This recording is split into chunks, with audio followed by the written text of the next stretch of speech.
अमरपुर गांव की धरती पर सूर्योदय तो हर रोज की तरह हुआ था, पर आज वहां के लोगों को कुछ अधिक प्रकाश मिला। एक बाल योगी की कांति का प्रकाश।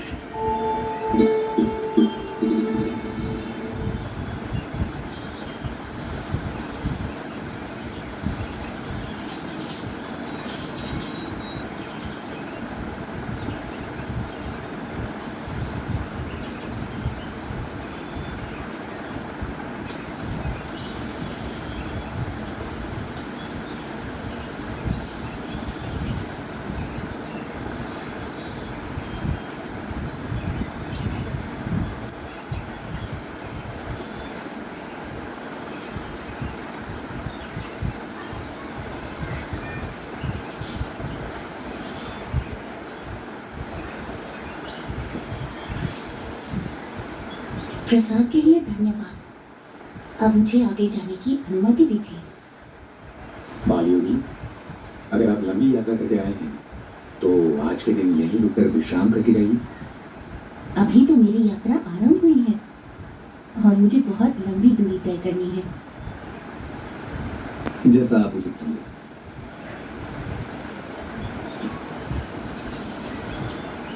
ये लीजिए, शाम के लिए कुछ फल साथ ले जाइए।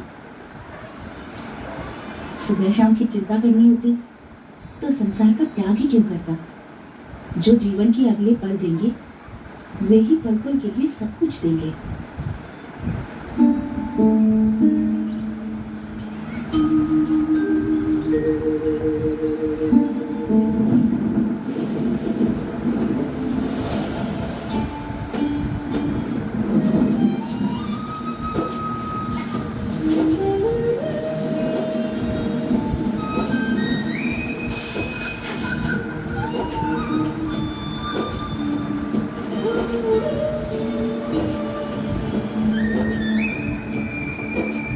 यहाँ के रोदेश्वर महादेव मंदिर का निर्माण महाभारत काल में राजा युधिष्ठिर ने करवाया था, ऐसा माना जाता है। महादेव का यहाँ सदैव निवास है।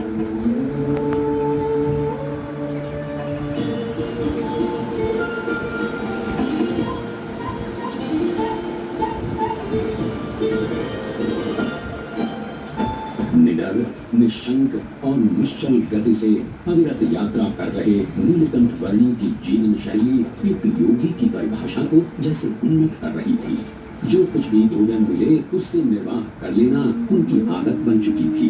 एक ब्रह्मचारी की तरह आसन मुद्रा में ही निद्राधीन होना उनका नियम बन चुका था और मुमुक्षुओं की खोज में चलते रहना उनका नित्य क्रम।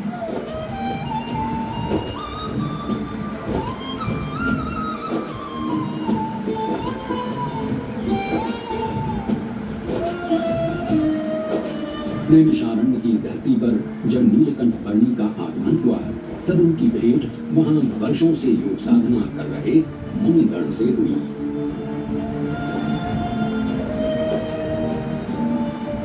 आपकी उपस्थिति से ही प्रतीत हो गया कि हमारी वर्षों की योग साधना सार्थक हो गई, अर्थपूर्ण हो गई।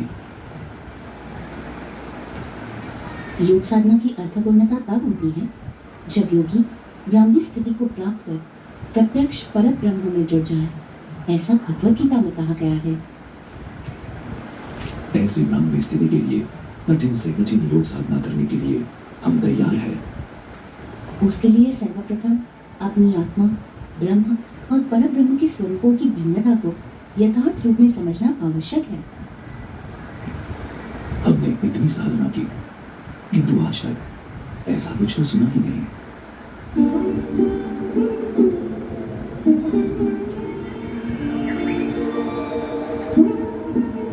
बाल योगी, आपके विचारों में कुछ नवीनता है। हमारी अभिलाषा है कि आप सदैव हमारे साथ यही रहें। वैसे भी इस नैमिषारण्य से अच्छा स्थान इस पृथ्वी पर कहीं नहीं है। ऋषिवर, जहाँ भी भगवान या उनके सच्चे ब्रह्म स्वरूप सत्पुरुष की निश्रा है, वैसा हर एक स्थान नैमिषारण्य तीर्थ के समान ही है। नैमिषारण्य से चल पड़े नीलकंठ वर्णी सहजापुर आ पहुंचे।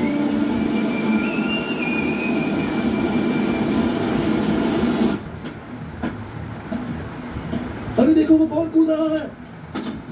अरे अरे रुको, नदी में मत कूदना, भयानक तूफानी बाढ़ चली है।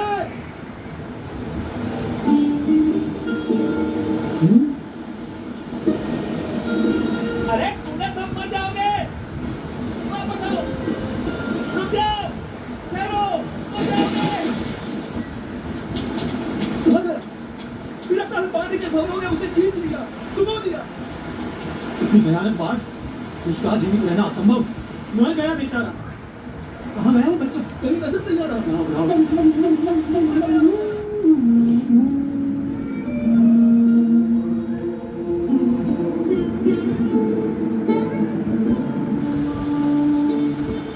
कहीं नजर नहीं। पानी के भंवरों ने उसे खींच लिया।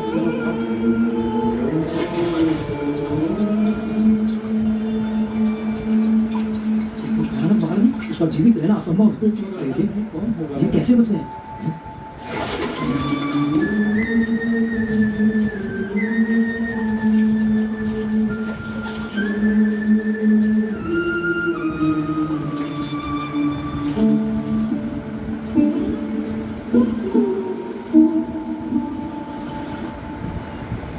आप इतनी सहजता से इतनी तूफानी बाढ़ में कैसे कूद गए?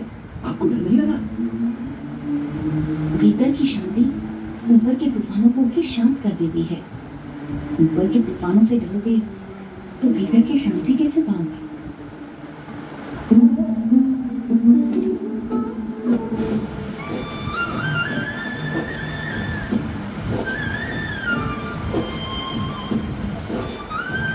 नीलकंठ वर्णी के निरंतर अथक रूप से चलते चरण उन्हें जहां भी ले जाते थे वहां कोई न कोई किसी न किसी रूप में उनसे जुड़ जाता था।